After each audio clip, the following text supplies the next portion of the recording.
60년이죠. 1860년에 그 대동강변에서 토마스 선교사가 우리 조선 광군에 의해서 살해됐죠. 여러분 잘 아시는 제너럴 셔먼 상선을 타고 들어왔던. 근데 왜 살해됐느냐? 그 대동강변에 물이 들어왔을 때 들어봤는데 물이 빠져버리가 배가 뜨지를 못한 거예요.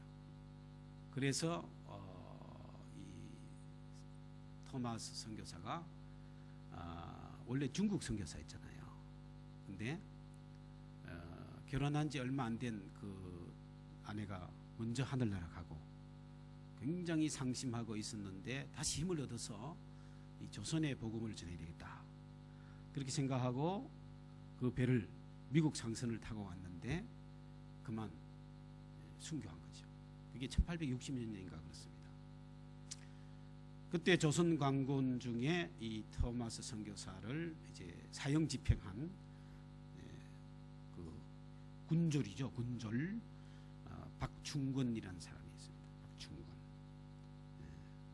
박충근이 그날 이제 혼자는 아니겠지만 토마스 선교사를 이제 죽이는데 그 기록에 보면 이 토마스 선교사가 죽으면서 미소를 지었다는 겁니다. 미소를. 그래서 이 박충근 이 군졸이 아마 젊은 사람이겠죠. 그 미소를 보고 충격을 받은 거예요. 영적 충격을 받은 거죠. 근데 토마스 선교사가 한국에 들어올 때 이미 만주에서 번역된 쪽복음, 복음서, 마가, 요한 이런 복음 조선말로 번역된 걸 가져온 거예요. 그걸 들고 있었어요. 그리고 좀 더 몇 권을 더 가져온 것이 어떤 그림에 보면 그걸 이제 무릎 꿇고 목을 자르는 그 순간 전에 앞에 그 성경책을 이렇게 두고 있는 그림도 있습니다. 한국 용인의 그 순교자 기념관에 가면 큰 그림이 있는데 그 토마스 선교사의 순교 장면인데 거기 자세히 보면 그 선교사 앞에 성경책을 이렇게 올려놨어요. 근데 조선 이 관군들은 이게 성경인지 뭔지 아무것도 모르는 거죠. 근데 책이니까 우리 민족은 이 책을 숭상하는 민족 아니에요. 문화 민족이지 굉장히. 그래서 이 책을 가지고 가서 책이 종이가 질이 좋았던 것 같아요. 그래서 문에도 바르고 벽에도 바르고 천장에도 바르고 온통 성경으로 다 도배를 한 거예요. 그래서 누워서 보고 읽고 그러면서 복음이 들어갔다는 거예요. 그래서 이 박충근 씨가 씨라 하니까 좀 이상한데 어쨌든 박충근 씨가 나중에 그 미소를 생각하고 성경을 읽고 복음을 받아들이고 나중에 장로가 됐다는 말이 있습니다. 그래서 여러분 우리가 나 혼자만 생각하면 미약한 것 같아요. 또 생각해 보세요. 토마스 선교사가 한마디 복음 전도도 못했어. 그렇지 않습니까? 땅 밟기도 제대로 못해서 잡혀와서 끌려와서 그냥 살해됐으니까. 그러나 그 순교를 통해서 많은 사람들이 복음을 받아들이고 그 영향을 미치고 했다는 겁니다. 그 선교는 우리가 다 하는 게 아니에요. 우리가 미약하지만 우리가 하는 걸 통해서 하나님께서 이게 하나님 미랄이 되어서 열매를 맺게 하시는 분은 하나님이시기 때문에 오늘 저는 한 명만 와도 괜찮다 이렇게 생각하고 왔는데 너무 많이 오셨네 보니까요. 해외 한인 우리 여러분들은 일이 많잖아요. 어디 수요일이니까 많이 오신 것 같은데 그래도 많이 오셔가지고 이게 이제 북한의 변화가 이제 일어날 것 같아요. 여러분 보고 제가 이 말은 그 토마스처럼 순교하라 이 말은 아닙니다. 오래오래 사시면서 복음을 많이 전하시기 바랍니다. 그게 좋은 거예요. 또 이제 오늘 제가 약속드린 대로 이 자료를 좀 보면서 정리를 몇 가지 하고 구체적으로 우리가 선교를 어떻게 하면 좋을까 한번 살펴보도록 하겠습니다. 이게 저기 멀어가지고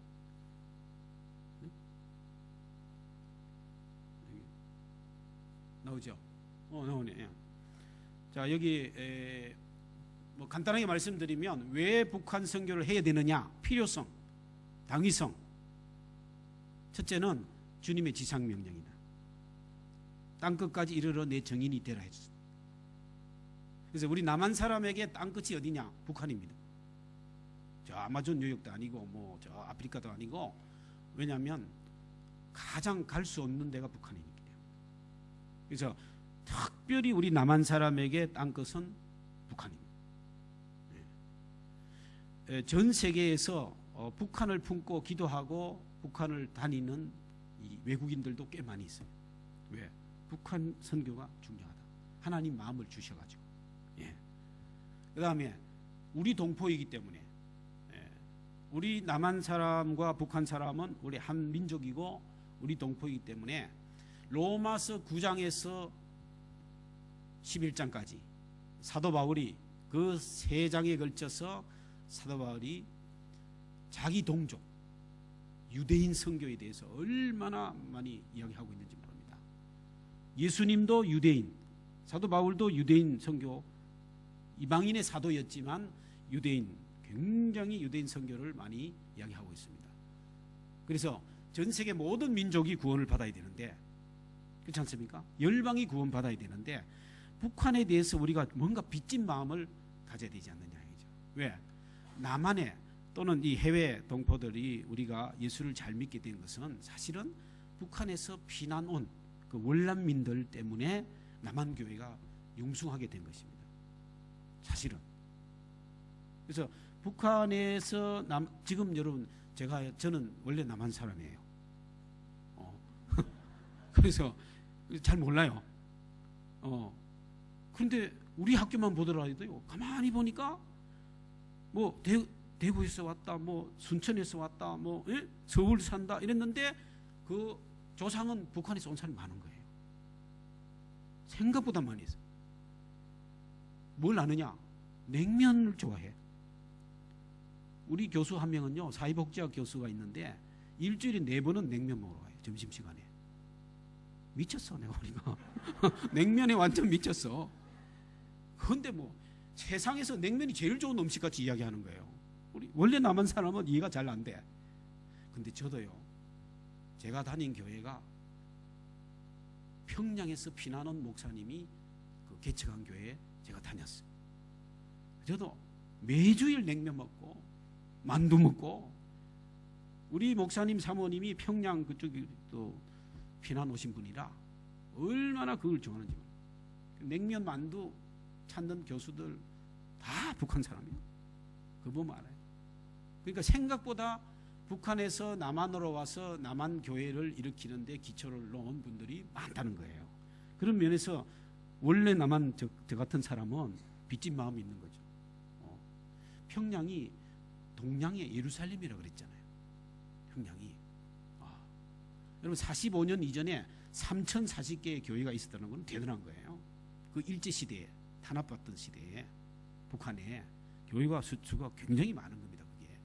그러니까 우리 동포이고 우리가 지금 살아있는 동안, 오늘 목사님 내가 듣기로는 저도 정신 바짝 차리게 됐는데 죽는 거 뭐 준비하라 그래가지고 저는 살라고 왔는데 이 뉴질랜드 오클랜드 와가지고 완전히 뭐 이사야 선지자가 하는 말처럼 죽는 걸 준비하라.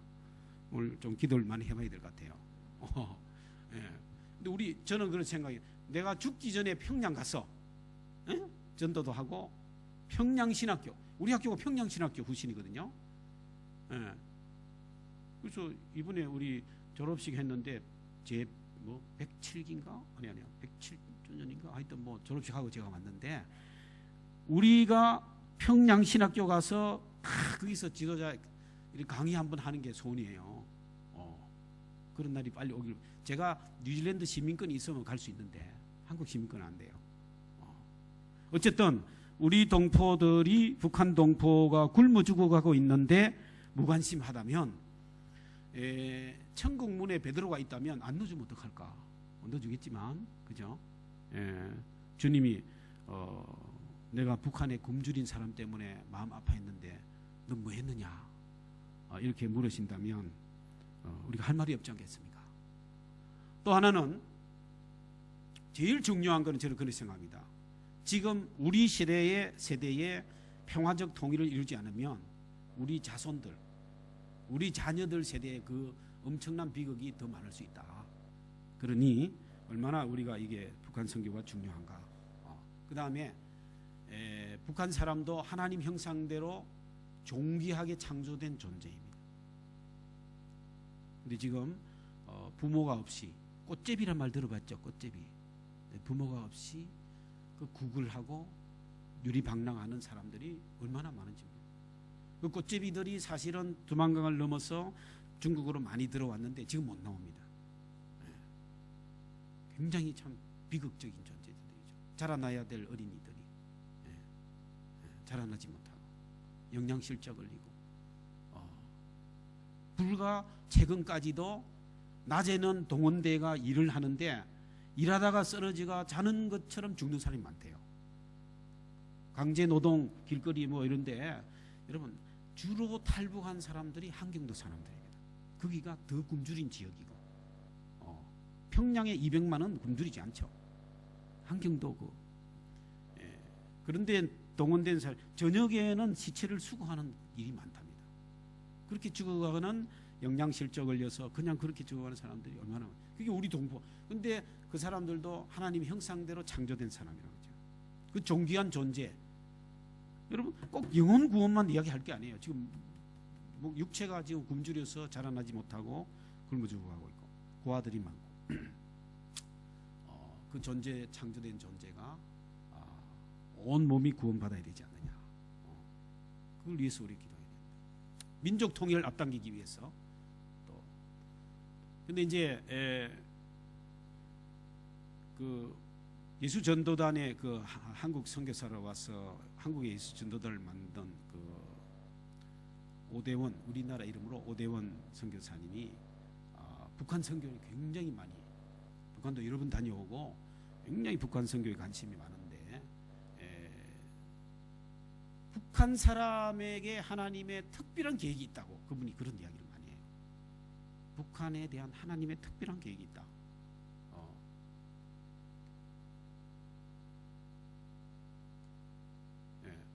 뭐라고 얘기했냐면 그 데이비드 로스 선교사, 오대원 선교사님이 책을 썼어요. 12년 전에 두려움의 집에서 사랑의 집으로, 북한 선교에 대한 책입니다. 여기에 7쪽에 나오는 글을 제가 여기 인용했는데 제가 읽어드리면 세상을 향하신 하나님의 계획에 있어 아마도 북한보다 더 전략적인 나라는 없을 것이다. 하나님은 북한을 사랑하신다. 또한 이제 곧 선교사들, 특히 세상에 여태껏 본 적이 없는 급진적인 새로운 부류의 선교사들이 북한 땅에서 일어나 세계 민족에게로 나아갈 것이다. 이들은 우리 대부분이 상상조차 할 수 없을 정도로 고통을 겪어온 청년들로 하나님께서는 세상을 변화시키는데 그들을 사용하실 것이다. 새로운 종류의 급진적인 라디칼이라는 말이 뿌리에 접근한다 이 말입니다. 뿌리부터 바꾸는 게 라디칼입니다. 그게 이제 너무 자유주의 급진적 이렇게 쓰이기도 하는데, 이 급진적인 정말 획기적으로 새로운 변화를 가져오는 선교사가 북한 사람들로부터 나올 것이다. 오대원 선교사는 그렇게 이야기했습니다. 상당히 하나님의 특별한 계획이 있다고 보는 겁니다. 그래서 우리는 북한 선교를 해야 된다. 자, 그러면 조금 우리가 북한 선교를 이제 본격적으로 어떻게 할까를 이야기하기 전에 그 선교 신학적인 이야기를 몇 가지를 성경적 신학적으로 우리가 북한 선교를 접근을 할 때 어떤 선교 신학을 가져야 될 것인가. 첫째는 우리가 그리스도인이라 그러죠. 우리가 선교적 그리스도인, 선교적 교회가 되어야 되겠다는 겁니다. 제가 한번 질문해 볼게요. 여러분 한번 답해 보십시오. 사도행전을 보면 선교가 먼저 있고 교회가 세워졌습니까? 교회가 먼저 있고 선교했습니까? 교회가 먼저 있었어요? 선교가 먼저 있었어요? 두 가지 다 대답하신 것 같아요. 어떤 분은 교회를 하고 어떤 분은 선교를 하고. 대답하기 싫어하는 분이 더 많은 것 같아요. 선교가 먼저 있었다고 생각하는 분 손 들어보십시오. 아니야, 교회가 있고 선교했지. 교회가 먼저 있었다고 생각하시는 분. 안 든 분은 뭐예요?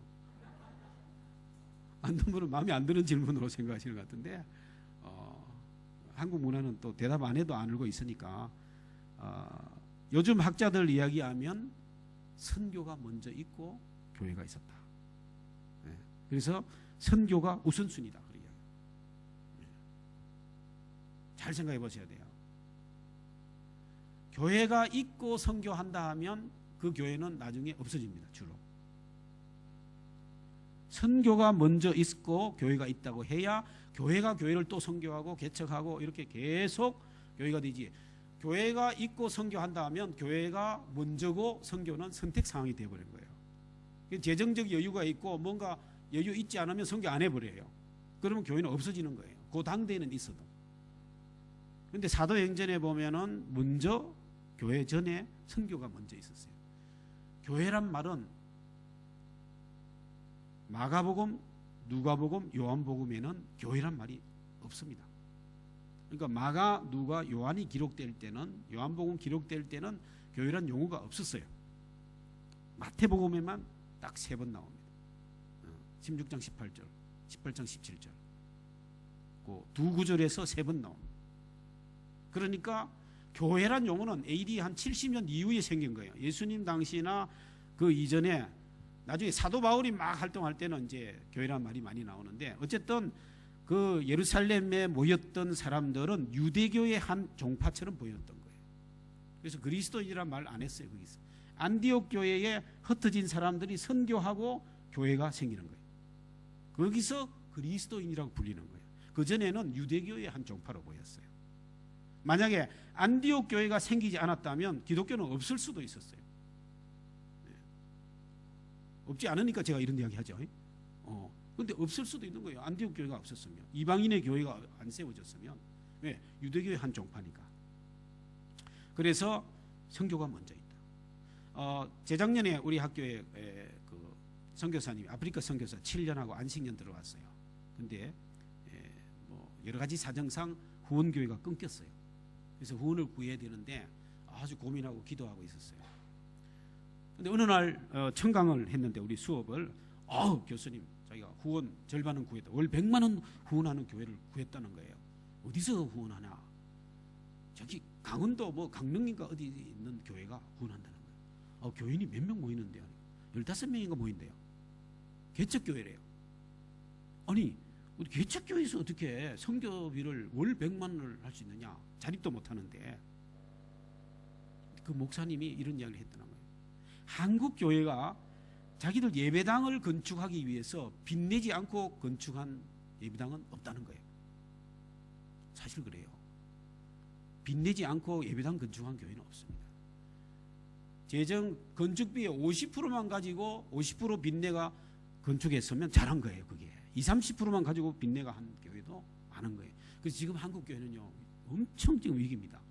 젊은 목사가 쓰러지고 죽는 수도 많이 있어요. 스트레스 때문에. 왜? 예배당은 뭐 20억, 30억, 막 50억 빚을 내 가지고 지었는데 전도는 안 되니까 한 달에 이자가 얼마나 나가는지 모르고 그거 스트레스 받아 가지고 막 40대, 50대 목사들이 막 쓰러지고 막 지금 말도 못 하고 꿍꿍 앓는, 그래서 파산하는 교회들이 늘어나는 거예요. 지금 심각합니다. 지금. 예. 주님 교회 빚이 있어요? 있어요. 아이고 목사님 건강 조심하세요. 어쨌든 뭐 얼마인지 모르지만 그거 참 말을 잘못 꺼냈는지 모르겠는데 나 여기 없는 줄 알고 지금 미리 물어볼 건데 지금 참 이 이야기 하려고 생각한 거 아닌데 지금 나온 거예요. 지금 사실은. 어쨌든 그 목사님이 한국 교회가 자기들 예배당을 위해서 빚내가 하는데 열방에 이웃나라에 다른 나라에 죽어가는 영혼을 위해서 빚내가 선교하는 교회가 있느냐? 우리는 빚을 내서라도 선교하겠다. 이겁니다. 이야, 천국 보좌가 덜썩거릴 것 같아. 네. 그런 교회는요. 그게 소문나면 그 이웃에 있는 불신자들도 존경합니다. 불신자들. 불신자들이 전도해 줍니다. 교회 가려면 저 교회 가라. 지금은요, 신자들이 전도하는 것보다 불신자가 전도하는 효과 있는 시대가 돼버렸어요. 심각해요, 지금. 우리 서울은 굉장히 심각합니다. 교회 안에 있는 분들이 교회를 별로 존경하지 않는 그런 시대가 돼버렸어요. 이게 왜 그러냐? 너무 자기들끼리 이렇게 하다 보니까 돼요. 그래서 저는 그런 교회가 있다는 이야기를 듣고 그 목사님이 선교를 위해서는 빚을 내서라도 열심히 선교를 해야 된다. 복음 전하고 영혼 구원하고 사회를 변화시키고 역사를 변화시키는 이 선교를 위해서 교회가 1차적으로 우선적으로 해야 된다. 그게 교회의 본질이 선교라는 겁니다. 교회의 본질은 크게 두 가지로 예배하는 것과 선교하는 겁니다. 나머지는 기능입니다. 교육을 왜 합니까? 예수 잘 믿고 예배 잘하고 선교 잘하라고 교육하는 거예요. 교회에 여러 가지 기능이 많이 있잖아요. 교제, 친교도 해야 돼요. 봉사도 해야 돼요. 교육도 해야 돼요. 그러나 그 자체가 본질은 아니에요. 그건 수단입니다. 왜? 예배 잘하고 성도로서 잘 신앙생활하고 선교하라고. 저는 그렇게 봅니다. 교회 본질은 예배하고 선교하는 것이다. 하나님을 찬양하고 하나님을 예배하고 그리고 영혼을 구하고 사회를 변화시키고 그게 통전적 선교거든요. 그래서 선교적 그리스도인이라는 것은 북한 동포가 하나님을 예배하도록 선교사가 되라는 겁니다. 우리 모두는 복을 주기 위해 부름받은 존재다. 그리고 우리 모두는 모든 사람을 위해서 선택받은 존재다. 라틴어로 파스 프로 토토라는 말이 있습니다. 무슨 말이냐면 파스는 PARS 그거는 부분이란 말입니다. 프로는 위한다라고, 토토는 전부고 부분은 전부를 위해서 있다. 그런 말이 있어요. 내가 부분적으로 특수하게 선택받았다. 아브라함이 그거는 열방을 위해서 선택받았다 이 말입니다. 주님의 교회가 이 오클랜드, 뉴질랜드에서 한인교회로서 모범적으로 성장하고 훌륭한 교회다. 그러면 열방을 위해서 존재하는 그게 선교적 그리스도인이라는 겁니다. 모든 사람을 위해서 선택받은 존재 우리는. 이건 넘어가겠습니다. 좀 기니까 넘어가고. 그 다음에 세 번째로 이 선교적 그리스도인이 되어야 된다는 것은 하나님의 영광을 위해서. 이거 아주 중요합니다. 전 세계 선교지는 기독교 선교의 그 식민 제국주의로 인해서 오점이 많이 남겨져 있습니다. 그걸 우리가 기억해야 돼요. 그리고 우리 이 교회 이름을 내는 선교를 해서는 안 돼요. 인도네시아에 실제로 있었던 인도네시아만 아니라 많은 곳에서 있었던 일인데 한국의 어떤 교회가 2천만 원을 예를 들어서 인도네시아 어느 교회에 지원했어요. 건축을 하게 했어요. 교회 이름을 한국에 있는 자기 교회 이름을 갖다 붙이라는 거예요. 제가 사는 게 광장동이에요. 그럼 광장교회가 있어요. 광장, 한국의 동네 이름이 광장인데 인도네시아에다가 광장교회를 하라는 거예요. 그거는 아주 싸가지 없는 이야기예요. 내가 이 싸가지 없다는 표현은 약한 거예요. 그 식민 제국주의 방법입니다. 우리가 돈을 냈기 때문에 우리 이름을 넣어라. 그건 정말 아주 자존심 상하는 일이에요. 아가페 교회 이런 거는 좀 괜찮아요. 왜? 헬라 말이니까. 성경에 나오는 용어니까. 주님의 교회도 괜찮네. 근데 한국말로 주님의 교회를 하면 안 돼요. 그 나라 말로 주님의 교회를 하면 되죠. 그건 좋은 것 같아요. 그 나라 말로 해요. 바꿔서 하라는 건 또 몰라도. 아니요. 하라고 하면 안 돼요. 교회 이름은 자기들이 지어야죠. 근데 우리나라 사람들은 그거 좋아해요. 자기 교회 이름 내는 걸 너무 좋아해. 공명심이 너무 많아. 그래서 이름 붙이고 그거 자기 현수막 막 헌당식 한다고 30명 50명이 막 단체로 와가지고 비디오 카메라도 가져와서 현수막 자기 교회 이름 있는 거 광장교회 그거 찍어가기를 좋아하는 거예요. 그래서 우리 선교사가 그러라고 하니까 현지 교회 생각할 때는 그러면 안 되겠고, 후원 교회 생각하면 또 그거 안 하면 또 끊으니까 안 되겠고. 그래서 이분이 기도하다가 하나님 지혜를 주셔가지고 한국말로는 막 광장교회 크게 붉은 글씨로 쓰고, 인도네시아 말로는 안 쓰고, 한국 사람은 한국말만 보고 인도네시아 사람은 인도네시아 말만 보고 그렇게 하고 갔다는 말이 있어요. 누가 그랬는지는 묻지 마십시오. 예, 좀 어떻게 보면 좀 그런 게 있지만 어쩔 수 없는 거예요. 현지를 알기 때문에. 그런데 그런 얘가 비일비재합니다. 지금요 선교 현장에 가보십시오. 한국 교회 이름 붙이는 데가 꽤 많아요. 그런데 우리는 좋죠. 근데 현지인들이 볼 때는 아닙니다. 이게 도대체 이게 뭐냐? 한국 교회 이름을 왜 여기다 갖다 붙이냐? 그게 그리스도의 교회가 아니죠. 그러면. 그래서 하나님의 영광을 위해서 우리가 다 우리 교회 하더라도 이름은 하나님의 영광입니다. 그리스도만 나오면 된다는 거죠. 그걸 모르는 사람들이 너무 많아요. 의식을 못하고 하는 사람이 너무 많아요. 이것도 넘어가겠습니다. 그래서 정리를 하면 지금까지 제가 말씀드린 선교적 그리스도인이 되고 또 하나님을 예배하게 하고 또 하나님의 이름을 영광을 이해하고 이런 모든 것이 한마디로 말하면 하나님의 선교라고 했어요. 하나님의 선교. 그 다음에 북한은 우리 동포고 그렇지만은 문화는 완전히 다르다 이렇게 생각이 됩니다. 그래서 북한 선교를 할 때는 타 문화권 선교로 생각이 됩니다. 타 문화권. 그래서 완전히 다른 문화를 이해를 해야 됩니다. 그 다음에 그러면서도 북한을 우리 남한 사람들은 다문화, 지금 한국에는 다문화 가정 이런 이야기 많이 있는데 또 다문화적인 그런 측면도 고려를 해야 됩니다. 그 다음에 또 선교에 중요한 게 축복하고 환대하는 것입니다. 우리나라 사람은 이 손님을 대접하는 환대 문화가 우리가 있어요. 그래서 우리는 이 손님 대접하고 우리 손님을 대접할 때 식사 대접을 많이 하잖아요. 우리는 그게 우리 문화의 아주 큰 장점입니다. 서양 사람들은 개인주의라서 그게 약합니다. 제가 우리 선생님 욕하는 게 아니고 문화가 다르다는 걸 설명하기 위해 독일의 우리 선생님이 저녁 6시에 저보고 한번 오라 그랬어요. 그래서 제가 저녁 줄 알고 굶고 갔어요. 근데 물 한 잔 놓고 맥주도 줘놓고 전 맥주는 안 마신다고 그러니까 물이나 놓고 탄산가스 가득 들은 물이 있어요. 독일에는 그거 놓고 비스켓 하나 놓고 2시간 이야기한 거예요. 배가 고파가지고 언제 저녁 주냐 했는데 끝까지 안 주시더라고. 저녁을 초대한다 말 안 하면 저녁 안 주는 거예요. 저녁 시간이라도. 제가 문화를 몰랐죠. 아주 굶주리면서 문화를 배웠어요. 값을 치르고 그 다음부터는 이제 저녁을 준다 소리 안 하면 잘 먹고 가야 돼요. 근데 우리 선생님 참 고마운 것은 그 한 학기에 그 수 과목마다 듣는 학생들을 다 집에 초대해가지고 이태리식 피자를 딱 이렇게 대접을 했어요.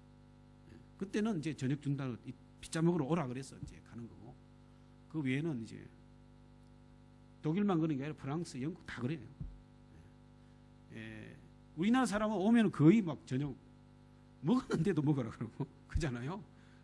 또 우리는 안 먹어놓고 또 사양도 하기도 하고 또 억지로 먹이고 참 우리 문화는 참 먹이는데 하여튼 그 인사가 밥 먹었나 이게 인사 아니에요, 그죠? 우리가 아주 참 그게 환대 문화입니다. 환대 문화. 이스라엘 문화도 환대 문화가 있어요. 발을 씻어주고 하는.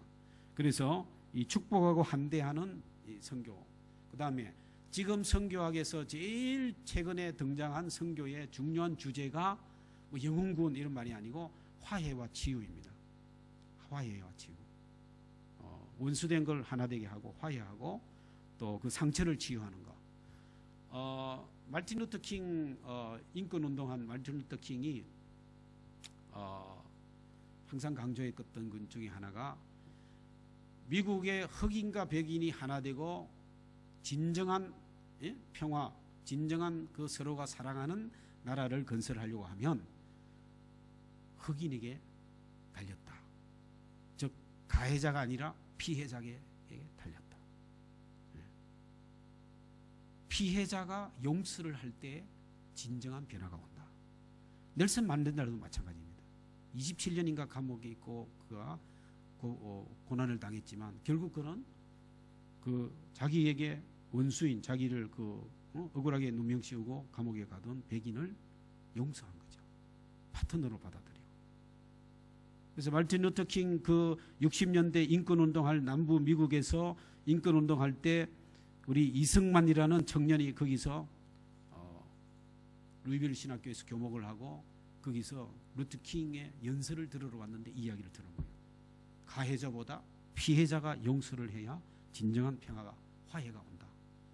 그 이승만 목사님이 자기 아버지 또 자기 아버지가 공산당에 의해서 살해됐거든요. 자기가 19살 때 북한에서 아버지가 공산당에 살해됐기 때문에 그게 상처가 되어가지고 미국에 와서 목사가 되었지만은 그걸 해결하지 못했는데 마틴 루터 킹의 그 이야기를 듣고 자기가 완전히 자유함을 얻었어요. 그리고 아주 미국 장로교 총회장도 지낸 분입니다. 이승만 박사님. 그리고 미국 교회협의회 NCC USA의 회장도 지내고 북한에 자기 여동생 3명인가 4명이 있고 그런 아픔이 있는데 그분 간증 들을 때 정말 감동적이었어요. 자기 아버지가 19살, 자기 19살 때 그 아버지가 공산당에 의해 죽었는데 공산당하고 손을 잡고 화해를 청할 수밖에 없는 그런 간증을 하는 걸 들었습니다. 그게 화해입니다. 결국은 피해자가 용서하지 않으면 진정한 화해는 없다는 겁니다. 그래서 하나님의 선교는 하나님의 선교다. 그래서 오늘 우리는 바로 땅끝이 북한이라는 인식 아래서 북한 선교에 우선적으로 총력을 다해서 헌신해야 된다고 생각합니다. 그건 여러 가지 이제 설명을 제가 다 한 것을 종합하면 하나님 나라를 건설하고 남북한의 평화를 정착시키고 화해와 치유가 있는 평화적 통일을 이루기 위해서 그래야 되죠. 1천만 이상 가족의 그 재해와 행복을 위해서 그렇게 해야 되겠죠. 그 다음에 전쟁의 공포와 분단 비용을 해소하기 위해서 그리고 경제적 강국이 되어서 이웃 국가와 세계 열방에 복이 되기 위해서 세계 1위의 기독교를 잘 믿는 국가로 이 동아시아 평화 행복 공동체 건설을 위해서 새로운 세계 선교의 역군으로 쓰임받기 위해서 우리는 화해와 평화와 통일을 이루네. 어제 이야기했는데 통일 비용보다 분단 비용이 더 크고 통일 비용보다 통일 편익이 더 크기 때문에 우리는 평화 통일을 이루는데 앞장서야 된다 이렇게 생각합니다. 그러면 사례를 간단히 하나 예를 들면 제가 사례를 찾다가 여러 사례가 있어요. 있는데 우리 이 자료를 보시면 통일부를 제가 들어가서 홈페이지 들어가서 우리나라 통일부가 법인 사단법인으로 인가한 단체가 총 311개입니다. 북한과 관련이 있나? 어떤 내용으로 있느냐? 그 내용이 여기 이제 통일 활동 내용이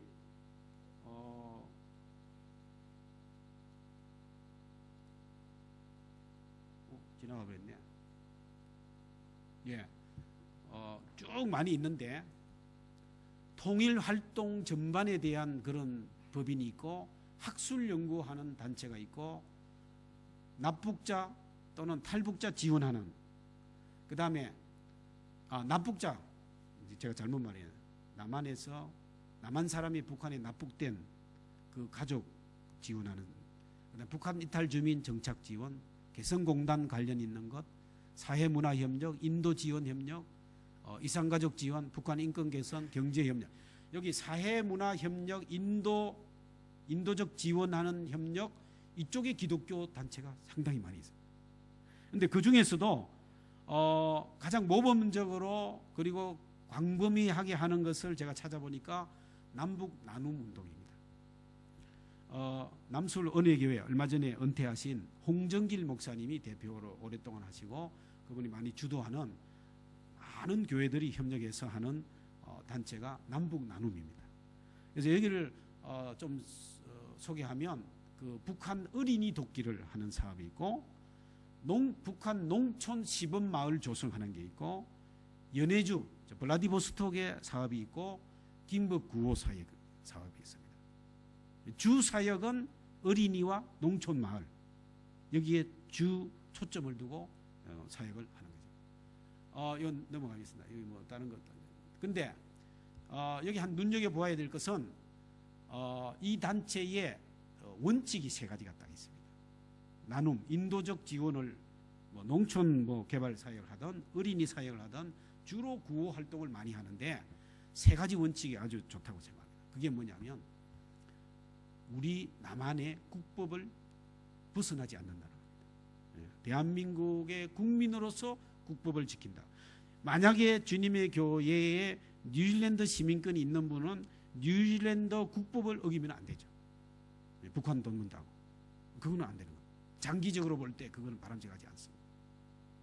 아무리 몇 사람 전도가 가능하다 할지라도 그거는 바람직하지 않습니다. 그 다음에 현금 지원은 하지 않는다. 현금으로는 절대 지원하지 않는다. 그게 아주 지혜로운 겁니다. 현금을 지원하게 되면 그건 거의 가난한 사람, 필요한 사람에게 전달되기 힘들다고 봐야 돼요. 현금은 그냥 먹기 얼마나 좋아요. 그러니까 현물. 조금 있으면 좀 잠깐 나올지 모르는데 서독교회가 동독교회를 지원할 때는 현금으로 하지 않았어요. 동독의 양심범, 정치범을 엄청 많이 서독으로 데려왔어요. 돈을 주고. 처음에는 얼마를 주고 데려오냐면 제가 여기 통계가 있는데요. 이 한 명, 정치범 한 명당 한 4만 마르크인가 그렇게 주고 데려왔는데 나중에 동독 정부가 그걸 올려서 배나 올렸어요. 9만 마르크 넘게. 약 10만 마르크. 10만 마르크면 그때 당시 돈으로 우리나라 돈 한 5천만 원이에요. 한 3, 40년 전에. 그때 우리나라 돈 5천만 원이면 엄청 큰 돈이죠. 근데 그런 정치범들을 몇만 명을 데리고 갔어요. 서독 정부가. 근데 서독 교회를 통해서 그 일을 한 거죠. 근데 현금은 주지 않아요.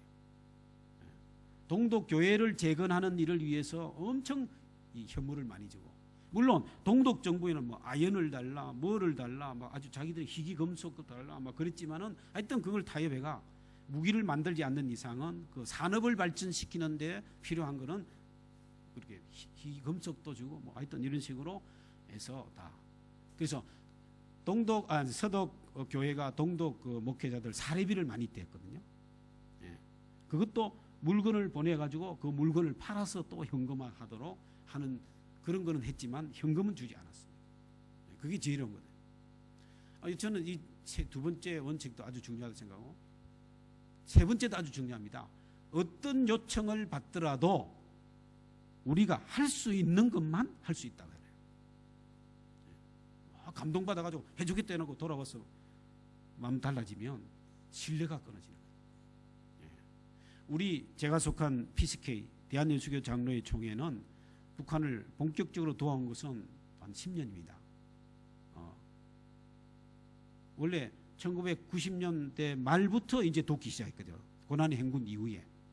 그래서 한 10년 정도 도왔는데 북한의 조선 그리스도교 연맹, 조그련이라 그랬죠. 조그련이 우리 남한에 우리 통합청을 제일 신뢰한다 그래요. 근데 뭐 도와달라 하면 대답을 우리는 잘 안 한대요. 한국 가서 의논해 보겠다. 그러나 우리가 도와주겠다고 하는 것은 확실하게 100% 우리가 도와준 거예요. 그래서 우리는 이 통합청은 분명히 믿을 수 있다. 이렇게 됐대요. 10년 만에. 그게 아주 중요한 거예요. 이게 할 수 있는 것만 하겠다고 하고 그거는 반드시 지켜야 되는 거예요. 남발하면 안 돼요. 부두수표 남발하면 안 돼요.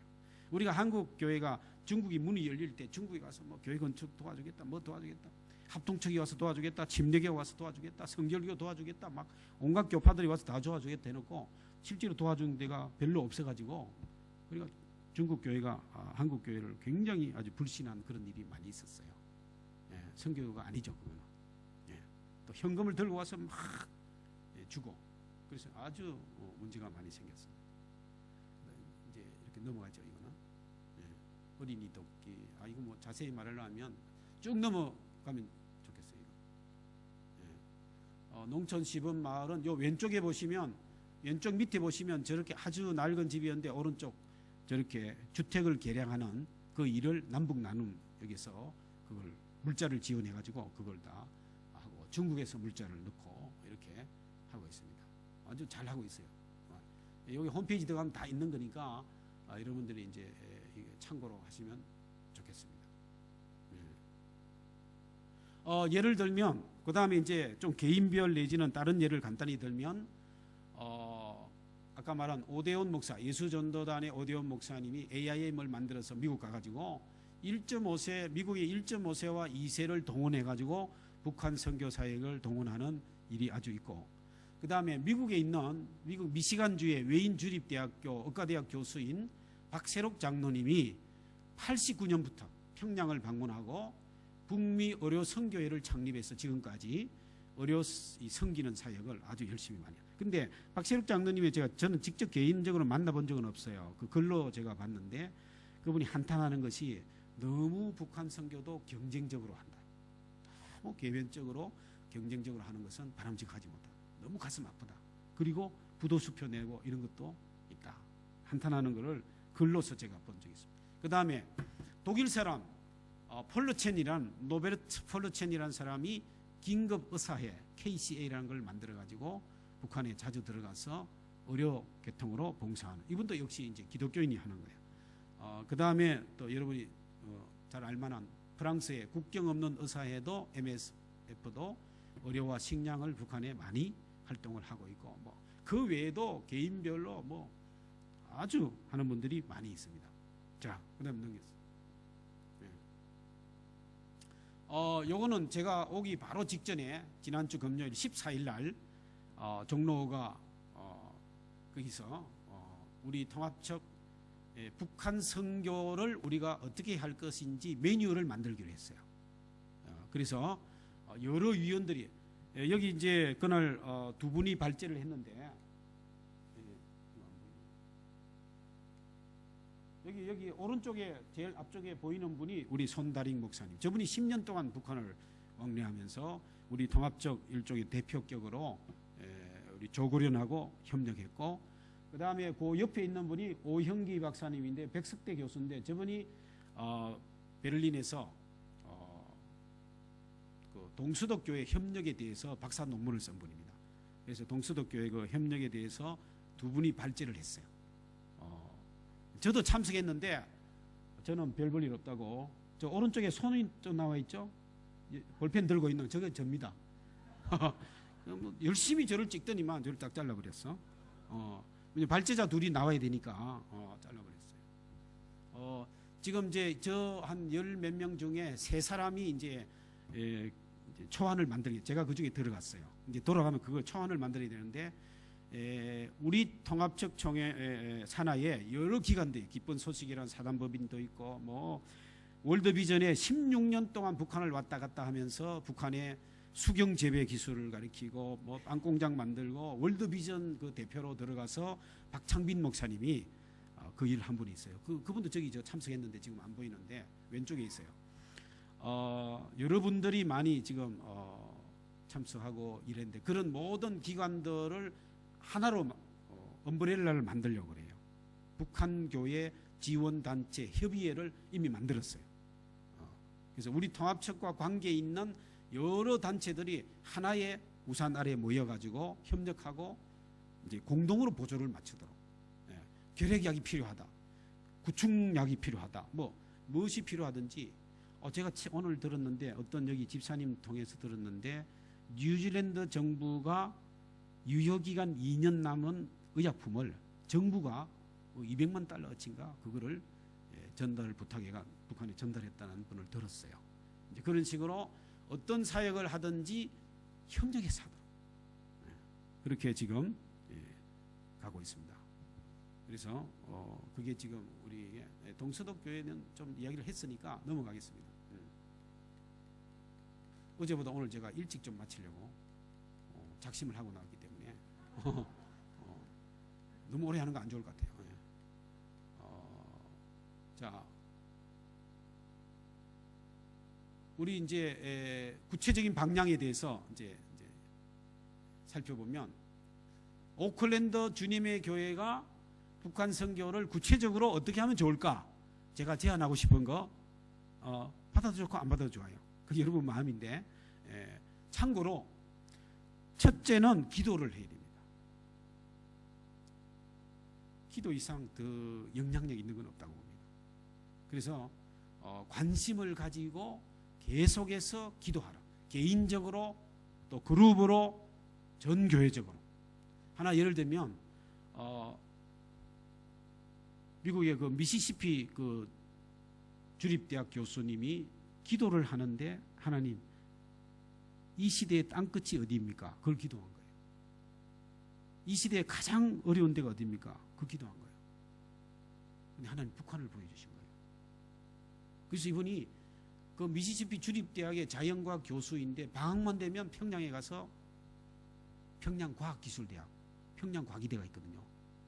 기독교가 세운 거예요. 평양과기대에 자기가 비행기표 다 돼가지고 자위량으로 가서 자기가 다 먹고 살 거 자기가 다 돼가지고 그 평양 청년들, 대학생들을 가르쳐 주는 거예요. 대접하는 거죠. 그러면서 기독교인 복음을 전하는 것은 못해요. 그러나 그게 다 드러나게 됩니다. 그리고 이 미시시피 주립대학에 유학하는 우리 한국 유학생 통해서 제가 들은 거예요. 한국 학생들 모아놓고 북한을 위해서 기도하자. 그 암흑의 청년을 위해서 기도해달라. 헌금해달라. 미국 교회, 미국 교인, 한인교회 다 돌아다니면서 막. 근데요, 그분이 북한하고 아무 관계 없어요. 그분 월남민이 아니야. 냉면 좋아하지도 않아. 만두도 안 먹어. 그런데 북한을 품고 막 이분의 존재의 목적은 북한에 있는 것 같아요. 그게 누가 시킨 겁니까? 하나님이 시킨 거예요. 기도 가운데. 그래서 저는 그렇게 생각합니다. 그분이 그런 기도를 할 수 있게 만든 것은 또 누군가? 한국교회 기도가 그렇게 열매가 맺히는 게 아닌가. 여러분 기도하면 북한을 위해서 기도하면 북한에 바로 가는 게 아니라 미국 사람을 동원해서 북한 가게 하고 러시아 사람을 중국 사람을 동원해서 가게 할 수 있다는 거예요. 그러니까 기도라는 것은 얼마나 중요한지 몰라요. 기도를 계속하는 것이 중요하고 관심 가지는 중요해요. 그 다음에 이제 하나는 그러면 이제 기도를 하면서 구체적인 것도 해야 될 거 아니에요. 그게 뭐냐면 우리 주님의 교회가 중심이 되어가지고 NGO를 만드는 게 필요합니다.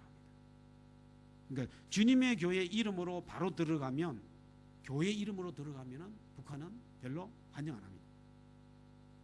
단체 이름으로. 자, 예를 들면 멜번 한인교회가 있는데요.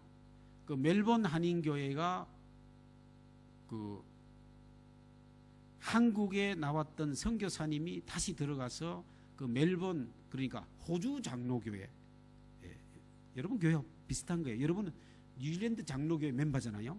멜번 한인교회는 호주 장로교회 멤버예요. 호주 장로교회에 소속돼 있어. 그래서 그 선교사로 한국에 왔던 선교사님과 우리 그 한인교회 담임 목사님이 뭘 만드느냐면 별빛 재단이라는 걸 만들었어요. 재단을 만든 거예요. 그게 이제 NGO 같은 거죠. 뭘 위해서? 북한 선교를 위해서. 그러니까 별빛 재단으로 북한에 들어가는데 실질적인 것은 멜번 한인교회예요. 그런데 북한에 나타나는 것은 별빛 재단이에요. 그게 필요합니다. 그러니까 중립적인 그 재단을 만들어서 그 재단 이름으로 근데 멜번 한인교회 홍아무개 장로님과 그 사모님 권사님이 직접 저기 낮은 선봉 거기에 지금 들어가서 유치원을 경영하고 있어요. 그거 삽니다 지금. 근데 돈은 멜번 한인교회가 다 돼요. 그리고 별빛 재단은 어디 소속이냐 그러면 멜번 한인교회는 안 그래요. 호주 장로교회 소속이다. 그래서 북한에서 볼 때는 멜번 한인교회는 다 빠져. 호주 장로교회가 소속되어 있는 별빛 재단이 이게 이제 NGO고 구호단체인데 여기 유치원을 운영한다. 그래서 북한 정부나 이 교류할 때 장애가 별로 없는 거예요. 근데 뉴질랜드는 더 좋다 그랬잖아요. 제가 오늘 들었는데 다시 물어봤는데 알아보니까 정확하지 않으면 여러분이 좀 저한테 가르쳐 주십시오. 왜 뉴질랜드 북한 사람이 뉴질랜드를 좋아하느냐? 미국 핵 잠수함이 요 남태평양에 들어오는 것을 뉴질랜드가 반대했대요. 북한을 위협하는 게 되는데 뉴질랜드가 그거 반대했기 때문에 그걸 알고는 뉴질랜드를 굉장히 좋아한다네. 자기들 유리하게 해줬다고 판단했어. 그래서 서울 주재 뉴질랜드 대사관은 서울과 평양을 담당하는 대사관으로 돼 있다는 말도 있어요.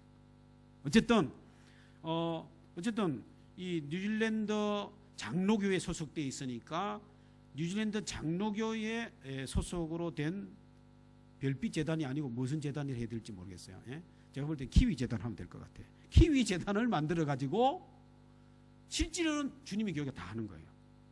그리고 여기 있는 뉴질랜드 키위 사람들 그 교회도 끌어오는 거예요. 북한 선교 같이 하자. 이런 거 이제 어디 뭐 구호한다? 아니면 유치원을 하든지 고아원을 하든지 양로원을 하든지 그걸 이 고아원이나 유치원이 아주 좋아요. 어릴 때부터 이 김일성 사상 말고 이 기독교 정신이 들어가는 게 필요하죠. 그런 걸 운영할 수 있어요. 얼마든지. 근데 그런 걸 하려고 하면 재단을 만들어서 법적인 장치는 그렇게 다 만들어 놓고 그걸 이제 우리 목사님과 여러 교회에서 이제 헌신할 분은 가고. 근데 나중에 나오겠지만은 벤치마킹을 좀 해야 됩니다. 멜번 한인교회가 그 나진에서 유치원 운영하는데 여러분 한번 방문해보고, 서울의 영락교회가 신의주에 또 유치원 뭐 이런 거 하는 거 있어요. 거기도 가보고, 또 뭐 LA 영락교회, 토론토 영락교회 뭐 여러 교회들이 막 이곳저곳에서 하는 그런 것들이 있어요. 지금 제가 오늘 만난 요 오클랜드에 있는 어떤 집사님은 평양에다가 커피하우스를 지금 열겠대요. 커피하우스를 열고 그 그루터기 교회인들이나 그 사람들을 거기서 그 외국인들도 있으니까요. 평양에서 커피 한 잔이 미화로 $4 한대요. 하여튼 그런 것들을 통해서 비즈니스로 이제 선교를 하겠다. 그런 얘기 제가 오늘 들었어요. 아주 귀한 일 같아요. 어쨌든 그런 것들을 벤치마킹 해야 돼요. 어떻게 루트를 들어가느냐 그분들 다 알고 있어요. 그런 루트를 통해서 들어가서 다 보고 또 연구하고, 그래서 그러면 어느 지역에 어떤 프로젝트를 할 것인가 그거는 북한이 요구하는 대로 하면 되는 거예요. 여기서 미리 정할 필요 없어요. 그쪽이 필요한 거를 해야 되니까. 그럼 조국련하고 또 협력하고, 조국련의 위상을 올려주는 게 아주 중요하거든요. 조국련이 북한 정부 내에서 아주 말단 별로 힘없는 단체이지만, 그러나 조국련의 위상을 계속 강화시켜줘야 문이 열리면 기독교가 중요했구나 이게 된다는 거죠. 그래서 여기 보시는 것처럼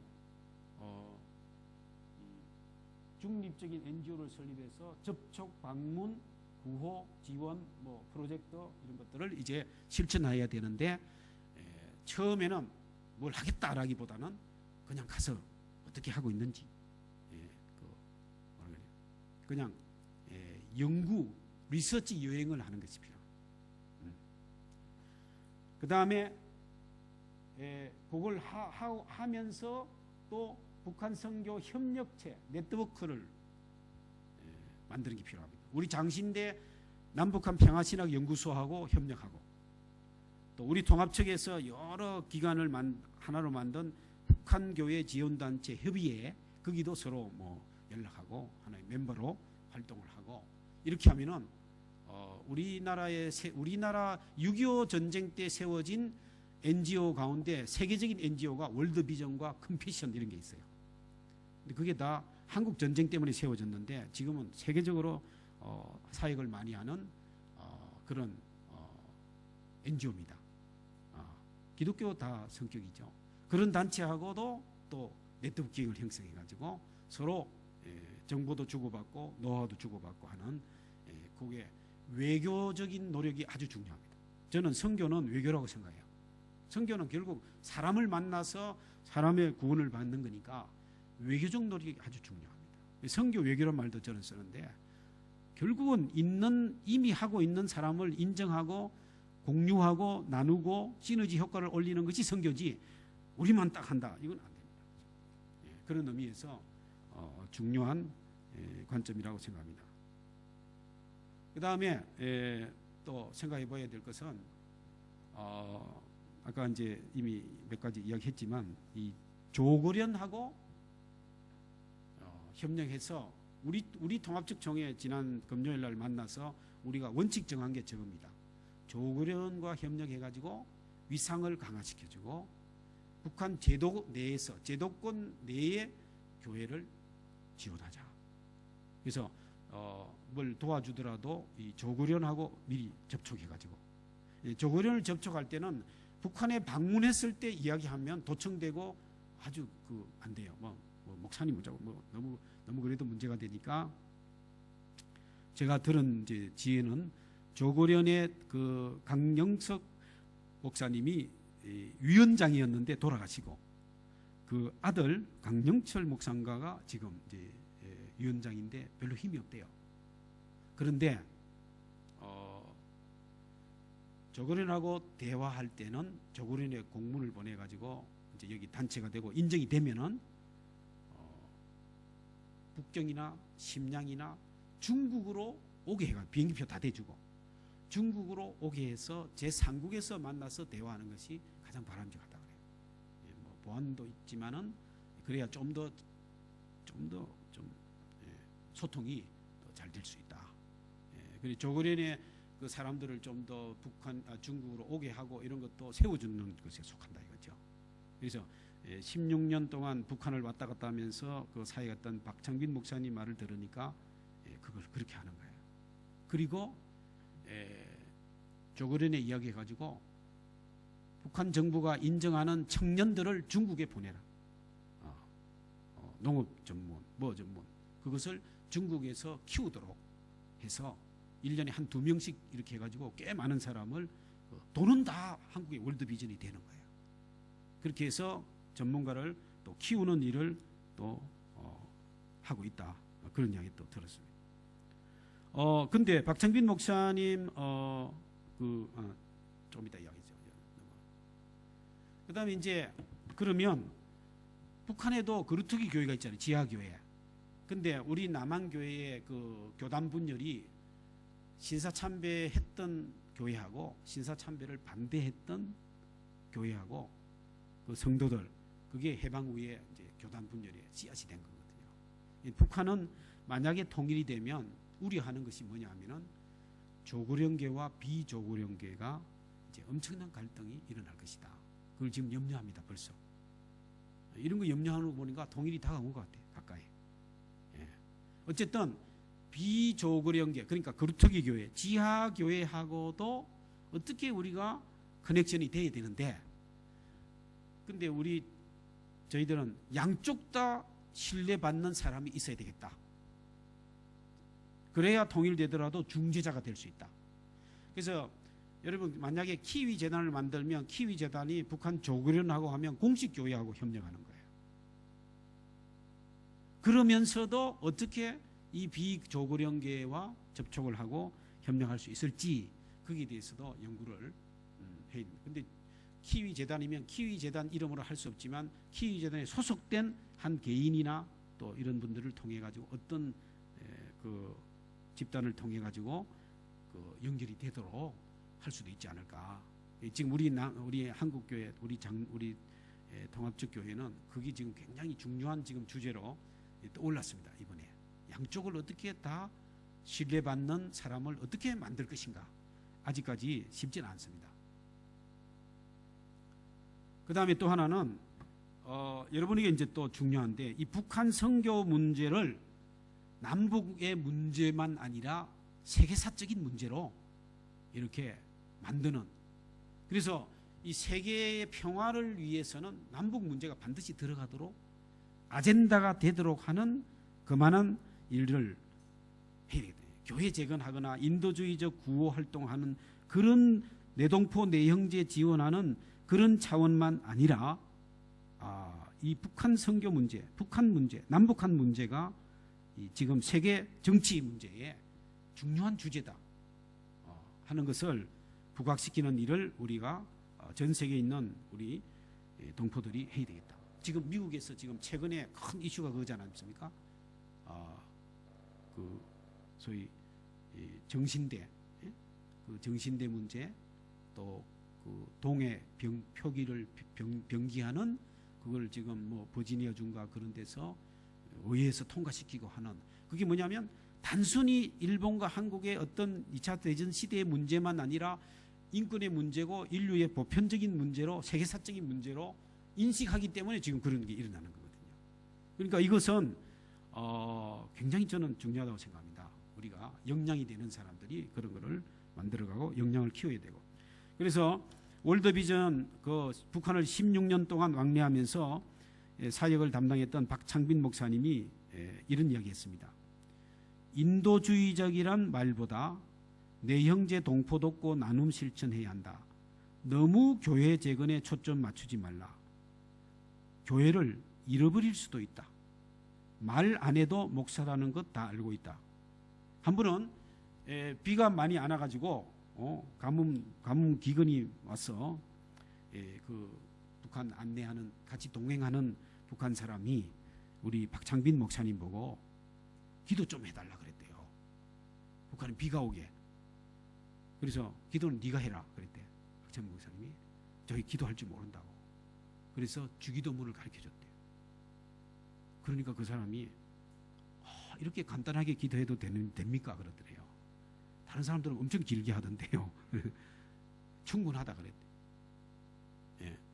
그러니까 우리가 16년 이제 그렇게 하다 보면은, 그래서 그 중에는요, 성경을 달라는 사람도 있고, 성경에 관심을 가진 사람도 있고, 기도해 달라는 사람도 있고, 관심을 표명하고 막 물어보고 막 그런 사람들 이야기를 많이 들었어요.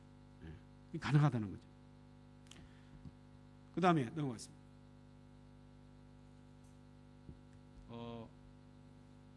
어제도 얘기했지만 남북한의 평화 정착을 위한 노력과 합리적인 정책을 제안하는 것도 이 교단 차원에서는 대단히 중요합니다. 그 다음에 어제도 잠시 이야기했죠. 육자 회담에 관계 있는 미국, 러시아, 중국, 일본 이 4대 강국, 그리고 뉴질랜드, 호주, 우리 정부와 주변국과의 협력이 필요합니다. 특히 주변국 교회와의 협력. 그래서 여러분은 1차적으로 제가 볼 때는 그 재단을 만들어서 그 재단이 뉴질랜드 장로교회 우산 아래 있으면서 뉴질랜드 장로교회를 동원해가지고 북한 선교를 하는데, 또 평화적 통일을 이루는데 여러분이 역할을, 목사님 혼자 할 일이 아니에요. 그 외교를 잘하는 성도들 있잖아요. 사람 만나면 설득 잘하고 막 전혀 웃을 일이 아닌데 잘 웃고 막 기분 나빠도 웃고 뭐 이런 그런 강심장이 있는 분들은 그런 달란트를 활용해서 잘 이용하시면 좋겠어요. 예. 그 다음에 어제도 이야기했지만 26,000명이 넘는 이 탈북자, 통일 전 통일 이후에 선교사가 누가 되어야 될 것인가? 저는 1차적으로 탈북자가 되어야 된다고 생각합니다. 1차적으로. 지금 여러분이 많은 활동을 하고 구호도 하고 뭐 해야 되겠지만 탈북자만큼 더 북한 선교에 유리. 어떤 면에서는 북한 사람들이 탈북자를 배신자라고 할 수도 있습니다. 자기들 말이야, 인민은 다 죽어가는데 자기들은 가서 잘 먹고 잘 살고 너네들이 뭐 있느냐, 그럴 수 있는데, 근데 그런 면이 있을 수 있지만, 그러나 제가 볼 때는 탈북자 한 사람 때문에 북한 사람 20명이 먹고 산다는 이야기를 제가 하거든요. 왜? 남한에서 돈 벌어가지고 중국에 있는 브로커 통해가지고 직접 자기 형제들, 친척들에게 돈이 전달되는 거예요, 지금. 그리고 중국 사람 브로커가 중국인이 전화기를, 중국 핸드폰을 들고 들어가가지고 중국 핸드폰으로 남한에 전화를 거는 거예요. 그러니까 돈 받았나? 받았다. 확인한다니까요, 지금. 그게 지금 일어나고 있어요. 그래서 제가 탈북자 우리 학생이 들었는데, 탈북자 한 명 때문에 북한에 가족, 친척들이 20명이 지금 생존을 하고 있다. 그러면 그 가족, 친척, 그 마을 사람들에게는 이 탈북자 때문에 전도가 될 수 있다는 거예요. 지금 배신자가 아니에요. 왜? 돈이 들어가니까, 미국 달러가 들어가니까. 지금 이 브로커가 몇 프로 떼먹는지는 몰라요. 공식적으로 떼먹는 게 있고 또 떼먹는 게 있고 막 있겠죠. 비용도 들 거 아니에요. 그렇지만 절반만 들어가더라도 일단 들어가니까. 그래서 이 탈북자들이 남한 교회에 대해서, 복음에 대해서 우호적이 돼야 되는 거예요. 근데 탈북자들이요, 교회에 대해서 실망한 사람들이 너무 많은 거예요. 돈 조금 주고 막 자존심이 상하게 하는. 북한 사람들이 자존심이 엄청 셉니다. 그리고 제가 만나본 분, 또 연세대학교의 전우택 교수님이 북한 사람의 심리를 연구했는데, 탈북자의 거의 60% 이상이 김일성, 김정일을 지금도 존경하고 좋아합니다. 왜 그런지 아세요? 70년대까지는 잘 살았잖아요. 우리보다 잘 살았고, 또 80년대까지 굶지 않았어요. 그래서 나이가 좀 든 분들은 자기들 어릴 때, 자기들 청년 시절에 너무 좋았다는 거예요. 거기는 다 배급되고 남한은 얼마나 경쟁이 치열하고, 그게 속임수가 없었어요. 게으른 건 있었겠지만 우리가 볼 때 게으른 거지, 자기들은 그냥 부지런하게 사는 거예요, 그게. 그런데 남한은 막, 제가 하나원에 교육받는, 탈북자들 교육받는 데 가서 보니까 이제 마침 제 몇기 이제 수료식이 며칠 안 남았어요. 하나원에 파송한 목사님이 영락교에서 파송한 거거든요. 그때 제가 갔을 때 그 담당 목사님이, 거기는 여성들만 있는데요, 여성들만 교육하는 데가 있고 하나원이고, 대성마을은 남성들만 교육하는 데요. 따로 분리해서 하는 거예요. 근데 여기에 몇백 명이 있는 거예요. 근데 여러분, 이제 며칠 있으면 태소회가 사회로, 남한 사회로 들어가는데 절대로 1년 이내에 결혼하지 마세요. 이 북한에서 탈북한 여성들 보조금, 그거를 노리고 막 가짜 결혼한다든지 이렇게 해가지고 그거 탈취하고 도망가는 사람이 너무 많다는 거예요. 늑대 같은 사람들이 한국에. 그래서 그렇게 쏘가가지고 북한 여성들은 그게 다 넘어간다요. 그래서 제발 결혼식 빨리 하지 말라고 신신당부하는 걸 제가 들었어요. 그러니까 그거 한번 당하면요, 이 남한 사회에 대해서 북한보다 좋게 생각할 게 없는 거예요. 굶주리는 게 문제는 있지만 사회가 완전히 시스템이 다르니까, 여기는 완전히 자본주의고 저기는 사회주의고. 저는 사회주의를 뭐 그렇게 공산체제를 좋다고 말하는 건 아니지만, 북한 사람들에 있어서는 정신적, 심리적 상태가 그렇다는 거예요. 그래서 신앙이 들어가기가 쉽지는 않아요. 그래도 중국에서 남한으로 탈북할 때 선교사 도움 받아가지고 그 탈북하기 전에 성경 읽고 기도하고 그 신앙을 가지고 온 사람들이 많다는 거예요.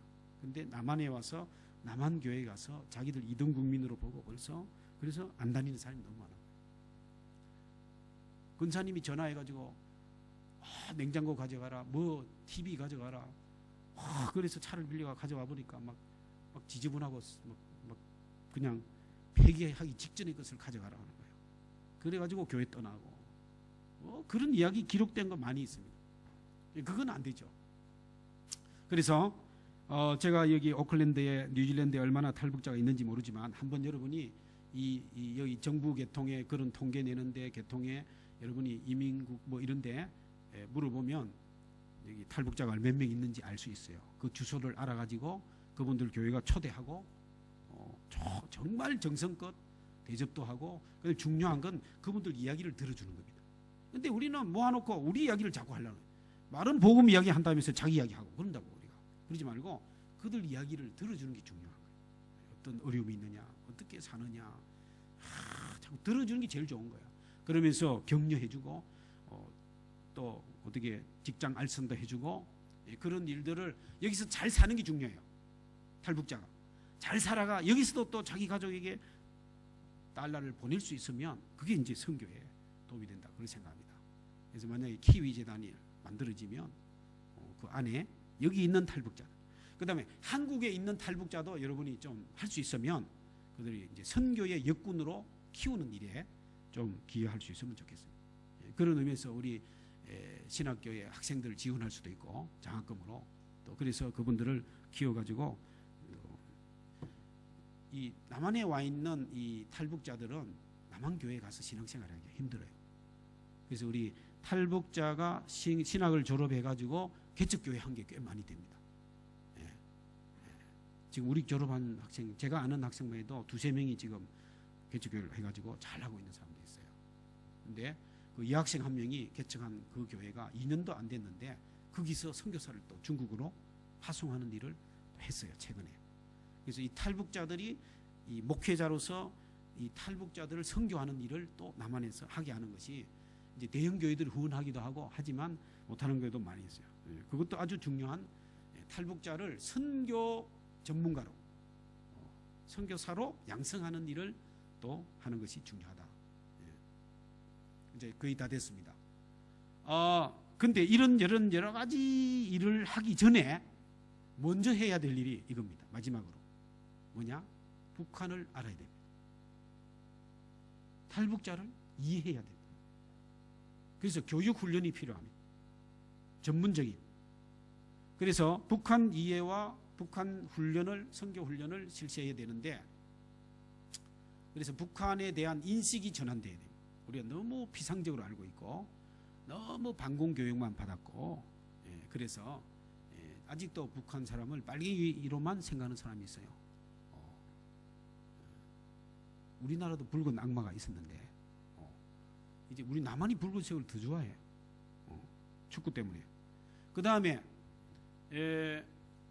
우리는 주인이 아니라 종의 자세로, 선생이 아니라 학생의 자세로 섬기고 배워야 한다. 이걸 성육신적 선교라고 합니다. 종의 자세로. 돈은 내가 내는데 종의 자세로. 내가 가르치면서도 학생의 자세로. 어디 선교지에 가서 현지인들이 제일 좋아하는 게 그 자신의 그 나라에 대해서 물으면 좋아합니다. 질문하면 좋아합니다. 문화에 대해서, 음식에 대해서. 그러면 가르치는 게 되는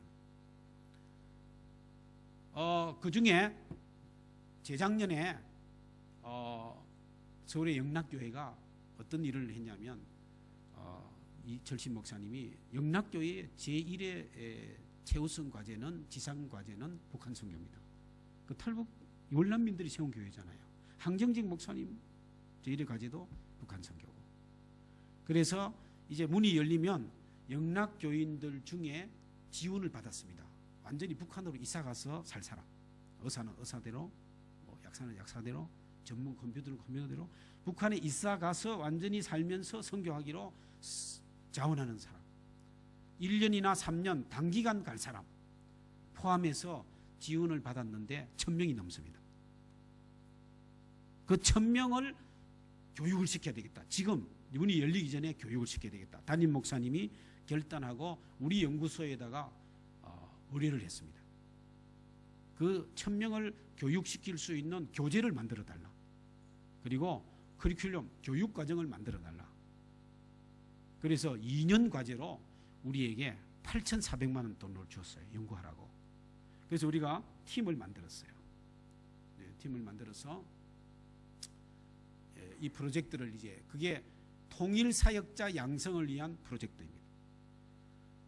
여기 이제 우리 중요한 그 우리 프로젝트는 영락교회만 아니라 한국교회, 해외 한인교회에 하나님이 통일을 허락하신다면 북한이 문이 열리면 들어가서 교회도 세우고 막 선교하는 그런 남한 사람을 먼저 훈련할 수 있는 교육과정을, 그리고 교재를 개발해달라. 그래서 8,400만 원 줬어요. 굉장한 거죠. 그래서 우리가 1년 지나서 이제 이 프로젝트를 이제 만들어서 했는데, 연구진은 이제 제가 연구 총괄자라가, 제가 소장이기 때문에 총괄을 하고, 또 책임자는 우리 기독교육 전공한 양금희 교수라고 있어요. 그분이 연구 책임하고, 그 다음에 연구위원으로 교수 4명이고, 그 다음에 이제 여기 보면 하나원, 아까 말한 하나원의 여기 하나원의 이성재 목사라고도 있고, 교육 전문가 이분도 박사고, 구혜미 전도사, 하나원의 분원에서 일하는 분, 또 이 자유인교회는 탈북자 교회 말입니다. 교회에서 일하는 분, 이분 탈북자예요, 심지어. 또 김해연 여명학교는 탈북 어린이들만 모아가지고 있는 초등학교를 여명학교로 합니다. 그 여명학교 교사도 들어오고, 이 오해심 전도사는 탈북자 학생이에요. 우리 학교 기독교 교육 MA 과정, 또 이렇게 박사 과정이 있는 분, 뭐 자유인 예배하는 담당자 한 근 20명이 팀이 돼가지고 지금 그 2년차 이미 들어갔어요. 그래서 이 연구를 해가지고 결과가 나왔습니다. 결과가 나왔는데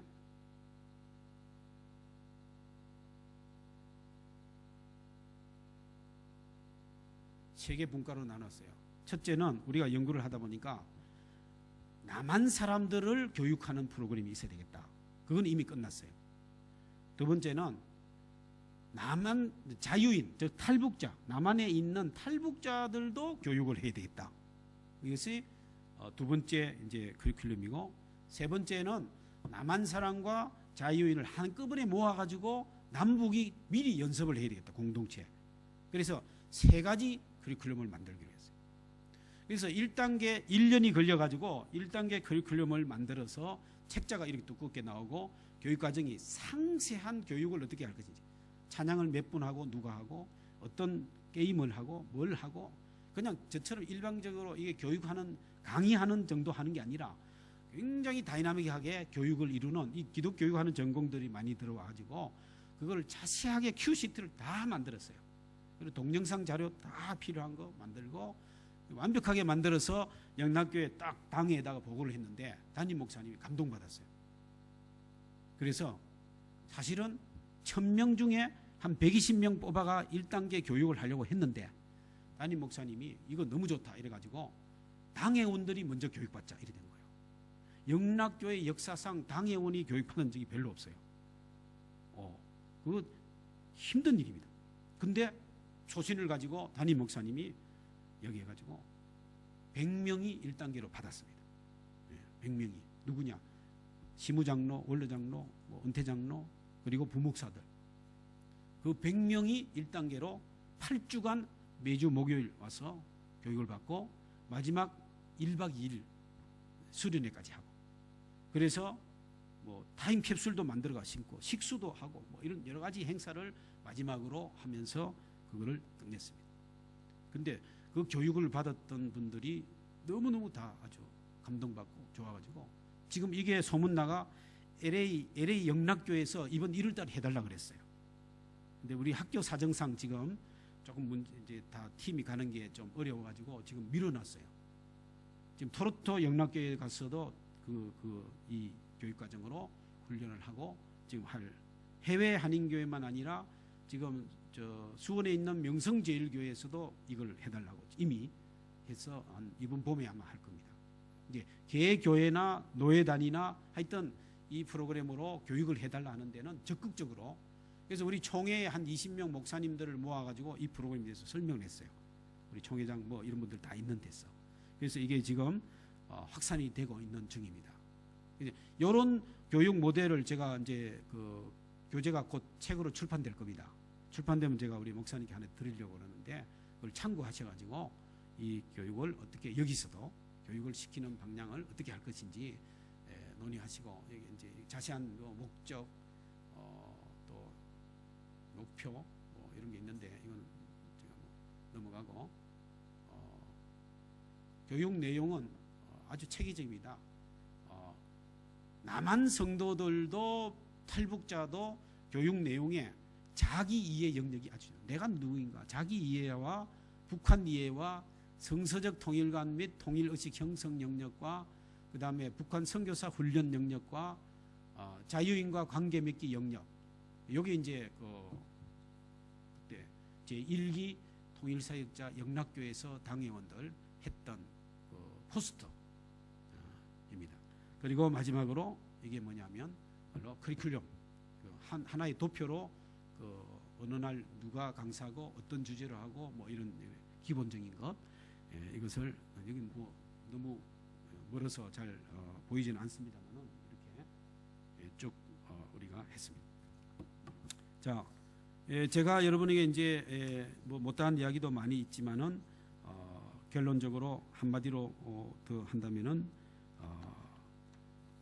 우리 주님의 교회가 이번에 특별히 선교에 중심점을 두고 북한 선교 세미나를 이렇게 열게 되고 제가 많이 모르지만 그래도 이렇게 나눌 수 있게 된 것을 감사하게 생각하고 하나님께서 특별히 이 뉴질랜드라는 나라를 통해서 그 가운데 있는 주님의 교회를 통해서 북한 선교에 큰 기여를 할 수 있는 계기를 마련해 주셨다고 봅니다. 그래서 이번에 제가 제시한 몇 가지를 좀 잘 기억하시고 우리 목사님 중심으로 모든 성도들이 힘을 합쳐서 북한 동포를 살리는 일을 감당해 주시면 우리 장신대와 우리 통합적 총회도 적극적으로 협력하도록 제가 중간에서 다리를 놓는 일을 한국에 연결하는 것은 제가 열심히 할 수 있는 것 하려고 생각합니다. 그래서 협력해서 잘 감당할 수 있도록 해주시면 고맙겠습니다. 감사합니다.